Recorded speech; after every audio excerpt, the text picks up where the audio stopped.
Mirror projects is going. It's just taking a little bit. Chassis's been painted with a rust bullet urethane moisture cured paint. One thing I don't like about the moisture cured urethane is the inconsistent finish. Even if you spray it properly, let's say you spray too much in one area by accident because you're spraying a frame, and that happens because of all the nooks and crannies and stuff. You can't sand those out and then reapply even within 24 hours. You have to wait like 72 hours or something ridiculous, and it still might even come back.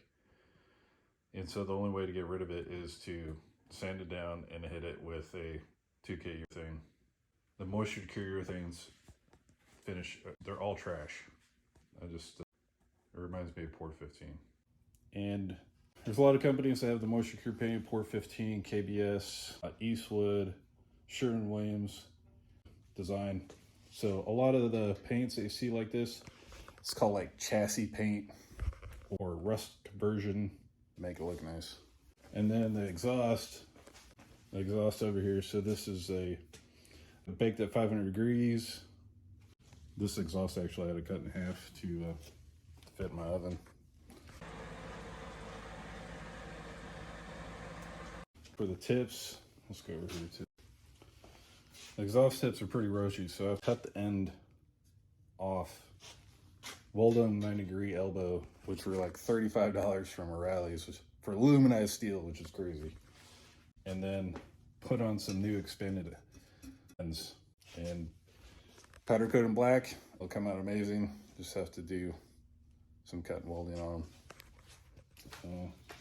Throttle body, that's gonna take a little bit of time. I'm gonna powder coat this piece right here. It was super clogged full of crud down in this hole where the water goes through. To heat up the throttle body, it was just like, I had to set this in white vinegar too to get all the stuff out of it. This is pretty bad. This piece was in terrible shape. Fuel lines, some other bracketry, I got a powder coat, and it's always the last 10% that takes the longest. And then I have to go back into the vehicle and do some rust repair in the battery box area. Paint the motor. Start working all the odds and ends in that baby. Got to drop the transmission. I still have quite a bit of work out of me, but that's where I'm at.